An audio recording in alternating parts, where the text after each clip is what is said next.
သောတာပန်များလူပြေပြန်တယ်လို့ပြောနေတယ်သောတာပန်လူပြေပြန်တယ်ဆိုတဲ့ဥစ္စာတခါကြီးဥပမာဥပဒေပြောမယ်နော်ဒုက္ခကြီးလွတ်သွားလို့ဒုက္ခခံစားပြီတခါကြီးဒုက္ခကြီးသိနေလို့ဒုက္ခကြီးလွတ်အောင်ယုံသွားတော့တခါကြီးမစင်ပုံကြီးတဲ့မှာတခါကြီးလူတယောက်မစင်ဘုံကြီးတဲ့မှာတခါတည်းမစင်တွင်းကြီးတဲ့မှာလောက်တကလည်းအာကြီးအပုတ်တင်းနဲ့မစင်တင်းနဲ့တခါတည်းညီစောပုတ်စောနှံပြီးတော့ဒီကြိုင်ကြီးနဲ့ကြာသွားပြီတခါကြီး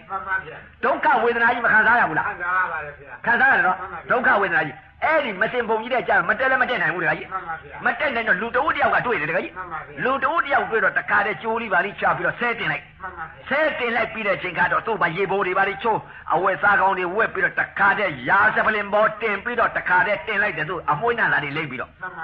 ဒီအမွှေးနံသားတွေလိမ့်ကြံပြီးတော့ရာဇပလင်မောတက်ပြီးတော့ပလင်မောဖင်ထိုင်တဲ့ပုဂ္ဂိုလ်ဟာ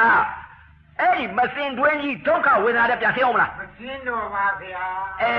ဥပမာပေးတာသောတာပန်ပုဂ္ဂိုလ်ဖြစ်တဲ့ပုဂ္ဂိုလ်လူပြေဘဲတော့မလားဘူးမှန်ပါဗျာနော်အဲ့ဒါလည်းဥပမာပေးတာမှန်ပါဗျာနော်ဒုက္ခလွတ်သွားတဲ့ပုဂ္ဂိုလ်ဒုက္ခရဲ့ပုံကြီးကိုဒုက္ခဒုက္ခတွေလာအောင်မလားမလာပါဘူးဗျာဘယ်တော့မှမလာဘူးနော်အဲ့ဒါလာတယ်လို့ပြောနေနေကြလို့နတ်ပြည်တော့သွားမှာပါဗျာနတ်ပြည်သွားမယ်ဒုက္ခမှန်ပါဗျာသောတာပန်တို့နိဗ္ဗာန်မြင်တာကဘယ်နိဗ္ဗာန်လဲငါဘယ်တော့မှအပယ်မကြတော့ဘူး